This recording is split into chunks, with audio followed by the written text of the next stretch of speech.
Pandey Vi ગઈ છે અને આજે બપોર આપણે આપણી ગૌ ને કલ્યાણી બંને જો હું તમને વાસળી બતાવવા જઈ રહ્યો છું. તો જો પક્ષના વિભાગમાં એક ભયંકર કેસ આવી ગયો હતો. એક ગાય ઠલવાઈ ગઈ હતી. અને જય માતાજી મિત્રો, સ્વાગત છે આપ સૌનું આજના એક નવા બ્લોગની અંદર. આશા કરું છું આપ બધા ઓકે રિપોર્ટર છો. અને આજના બ્લોગની શરૂઆત આપણે અહીંયા પાંજરાપુરથી કરી છે અને અત્યારે સવારના 9 વાગ્યા છે અને આપણે છે વાડાની અંદર રાઉન્ડ મારી આવ્યા, પણ આ તો ફરી વાર તમને બતાવવા માટે લઈ જઈ રહ્યો છું.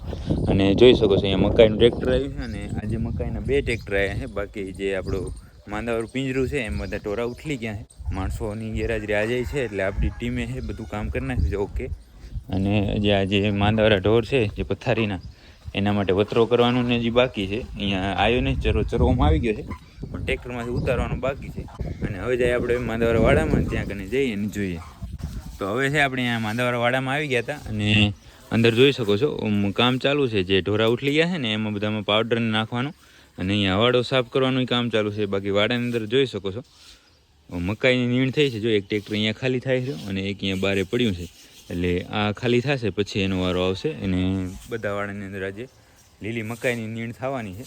અને નવો કેસ કાંઈ છે નહીં, બધું ઓકે રિપોર્ટ છે. બાકી જે રેગ્યુલર આપણે ઢોરાઓને પલટીમાં લગાવી દીધી અને ઢોરા ઉપર જે ચાંદાને હોય એની ઉપર દવા નાખી દીધી. અને રહી વાત એક બીજી કે તમે ઘણી રાહ જોઈ રહ્યા છો કે આપણે પાંડે વિશે, તો પાંડે વીઆઈ ગઈ છે અને આજે બપોરે આપણે આપણી ગૌશાળાએ જઈશું ત્યારે બધી વિસ્તારથી તમને જણાવશું, બધી વાતો કરશું. તો એ તો બપોરે જઈશું ત્યારે, અને અત્યારે અહીંયા તો બધું ઓકે છે. હવે જઈશું હોસ્પિટલની અંદર અને ત્યાં કને બેસું, કાંઈ નવો કેસ આવશે તો તમને બતાવશું. નહીંતર પછી આમાં ઢોર આવશે, નીણ ખાઈ લેશે અને નીણ ખાઈ લે પછી આપણે રેગ્યુલર જે રોજનું રૂટીન છે આપણું એ કામ ચાલુ કરશું. તો આપણે હે એ પાંજરા પર તો કાંઈ નવો કેસ હતો નહીં, કાંઈ નવું કામ હતું નહીં. જે રેગ્યુલર કામ હતું એ જ હતું, એટલા માટે તમને કાંઈ બતાવ્યું નહીં. અને એક બીજી વાત કે આપણે જે લગભગ 15 દિવસ થઈ ગયા, 15-17 દિવસ થઈ ગયા છે, ગાયનું ઓપરેશન કર્યું હતું જે બકના વિભાગમાં જે આવી હતી. તો એના છે કાલે ટાંકા ખોલવાના છે, તો એ કાલ જોશું. આજે એને ચેક કરી લીધા, એને કમ્પ્લીટ થઈ ગયું છે. ખાલી હવે ટાંકા તોડવાના છે એ જ રહ્યું છે. અને હવે આપણે અહીંયા આપણી ગૌશાળા આવી ગયા હતા ને ગૌશાળાએ પણ પેલા છે આજે તો અહીંયા મોટા વાડામાં પાછળનો જે મોટો વાડો છે ને એમાં જ આવી ગયા. તો જોઈ શકો છો બધી છે એ શાંતિથી બેઠા છે. નીણને થઈ ગઈ છે. હર્ષદ સાથે મારી વાત થઈ. આ વાડામાં પાણી ઓછું છે એટલે એ આપણે ભરવું પડશે. બાકી જોઈ શકો છો પૂનમ પૂંજ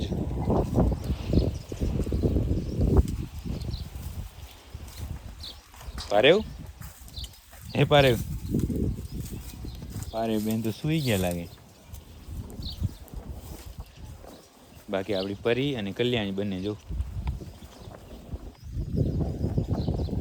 આ મેકલ ને એ બધા ઊભા છે ને આમ ફરે છે પોપટ. અને આપણી ગૌશાળામાં છે પારેવની એક બેન આવી ગઈ છે, આપણી પાંડે વિયાણી ને એને વાસળી આવી છે. આપણે ઘણી રાહ જોઈ વાસળીની, જ્યારે ફાઇનલી એક આવી છે.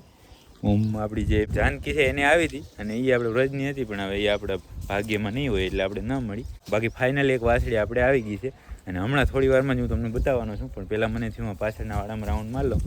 બાકી જો આ બધા હે આ સૂકી નીણ કંઈક કરીએ છે એવું બધી ભેગું કરીને નાખ્યું છે એટલે બધા વીણે છે. અને આ 3 શાંતિથી બેઠા છે. અહીંયા એક કુંજ બેઠી છે. એ જ તો હવે પેલું પાણી ચાલુ કરી નાખીએ, હવાડો ભરી નાખીએ એટલે શું બધાને પાણી પીવામાં તકલીફ ના પડે. અને પછી છે વાસળી બતાવું અને બીજા વાસુડાની આગળ જે પૂરેલા છે ને ત્યાં છે એ બતાવું તમને. તો આપણે છે એ પાણી ભરી નાખ્યું વાડાની અંદર ઓકે. અને હવે છે અહીંયા આપણે જે વાસુડા પૂરીએ ને એ વાડાની અંદર આવી ગયા. તો હવે હું તમને વાસળી બતાવવા જઈ રહ્યો છું. તો જો એટલે વાસળી તો છે ને, આ તો ત્રણેય રામ લખન ભરત ને મથુર છે. વાસળી ક્યાં?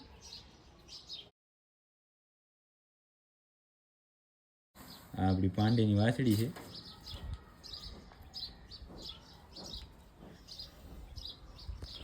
એક વારનું તો જોઈને મને એવું થયું હતું કે આ દેશી આખાનું છે, પણ હર્ષદ સાથે મારી વાત થઈ તો ટાઈમ ટુ ટાઈમ વિયાણીને બધું ચેક કર્યું તો એવું નક્કી થયું છે કે આ લાખિયાની છે, પણ એની મા ઉપર આવી છે. કારણ કે આપણી પાસે એની મા છે જે પાંડે, એ આપણે એટલી બધી પ્યોર ગાય નથી, એવરેજ ગાય છે. એટલા માટે હર્ષદનું એવું કહેવાનું છે કે એની મા ઉપર ગયું છે, નહીંતર 100% લાખિયાનું જ વાછોડું છે.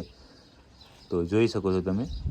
નહીંતર દેખાવમાં ને એવું થોડુંક નબળાઈ રહી ગઈ છે, એ 100% સાચી વાત. પણ ત્યારે જ્યારે બીજદાન આપણે કર્યું ત્યારે એને 2-3 દિવસ ઘરે રાખી હતી અને ક્યાંય દેશી આંખે ફરેલ નથી. એટલા માટે આપણે એવું નક્કી કરી શકીએ કે આ લાખિયાનું બચ્ચું હશે. હજી શું ધીમે ધીમે ખબર પડશે. હજી તો આ 1 દિવસનું જ છે, એટલા માટે એટલું દેખાવ કે કાંઈ ન આવે. આગળ જોઈએ, કારણ કે આપણી જે પારેવ છે એ પણ શરૂઆતમાં થોડીક નબળી દેખાતી, પણ જેમ જેમ મોટી થતી જાય છે એમ એમ એનું રૂપ વધતું જાય છે.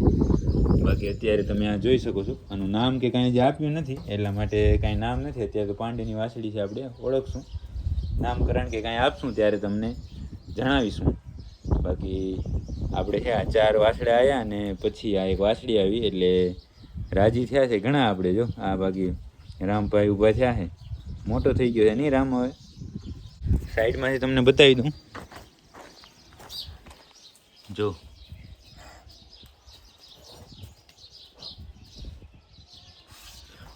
તો એ જ હતું. કારણ કે શું પાંડે તો છે વેતરાવ ગાય હતી, ઘણા વેતરવાળી ગાય છે એટલે સવારના તો કાંઈ હતું નહીં.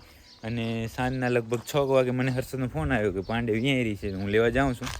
અને હું પાંજરાપોથી અહીંયા પહોંચ્યો ત્યાં જ વિયાઈ ગઈ એટલે ઘણું ધ્યાન ન રાખવું પડ્યું કે કાંઈ નહીં, એમને વિયાઈ ગઈ બચારી, મોટી ગાય છે એટલે. નહીંતર શું અમુક પહેલી રાતને આપણી ઓળખી વિયાય ત્યારે અઠવાડિયું આપણે અહીંયા રાતે સૂવું પડે ને એવું બધું કરીએ.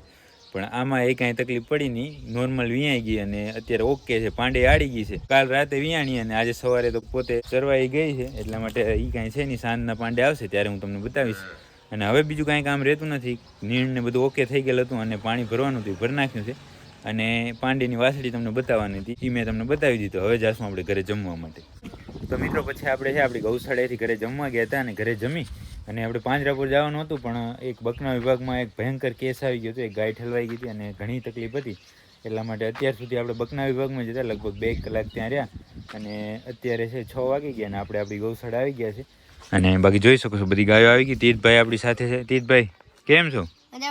કેમ ગાય પરિસ્થિતિ? બહુ ભયંકર હતી એમ ને? છતાં આપણે ઓકે રિપોર્ટ કરી નાખી ને? તો બસ બાકી આ જોઈ શકો છો આપણી પાંડે છે અને કાલે વિયાણી છે તો એ એકદમ ફિટ હો. દેશી ગાયનો તો એ જ ફરક છે ને. તીર્થભાઈ કેવી વાસળી આવી?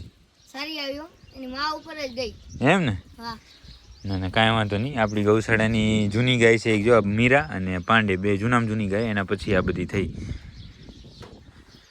તો હવે છે ફટાફટ છે વાસુડાને ખાણ બનાવીને એને લઈએ પિંજરાની અંદર અને પછી ગાયોને લઈએ અંદર. પાંડે છે ને તાજી વિયાઈ ગયેલ છે એટલે બાજુમાં જવા નહીં દેતી. કાંથી સાચી વાત છે. ચાલો ફટાફટ કામ ચાલુ કરીએ. તો હવે હા આપણે બધી ગાયોને બાંધી નાખી, ખાણ મૂકી દીધા છે ને દવાઈ અહીંયા ચાલુ છે. જોઈ શકો છો પરીની દવાઈ ચાલુ છે. બાકી બધી ગાયો છે એ પોતપોતાની જગ્યાએ બંધાઈ ગઈ અને ખાણ ખાય છે. જો આને ખાઈ લીધું છે ને એવું છે. અને બાકી અહીંયા બાફણું આપણે મૂકી દીધું. આ જે દેગ રહી ને એમાં ગોવાતરી છે અને આમાં ડુંગળી આપણે જે લઈ આવીએ ને એ બાફવા માટે મૂકી છે. જો તો એ બાફીને દે છે. અને બીજું તો કાંઈ કામ રહેતું નથી. અત્યારે જ છે આપણે જે દવાઈ કરવાની છે, દવાઈ કરી અને પછી ઘરે જવાનું છે. બીજું કાંઈ કામ રહેતું નથી. બાકી કાલે છે આપણી જે પરી રહી ને એનું લાઈવ મિલ્કિંગ આપણે બતાવવાનું છે. તો કાલનો વિડીયો જોવાનું ભૂલતા નહીં તમે. આજે છે જો આ દવાઈ ગઈ છે પણ છતાં છે તમને કાલ વ્યવસ્થિત પ્રોપર વિડીયો આપણે બતાવશું. અને હવે છે આજના વિડીયોને આપણે અહીંયા સુધી રાખવાનો છે. વિડીયો જો તમને પસંદ આવ્યો હોય તો લાઈક કરજો, કોમેન્ટ કરજો. મળીએ કાલના નવા વિડીયોમાં.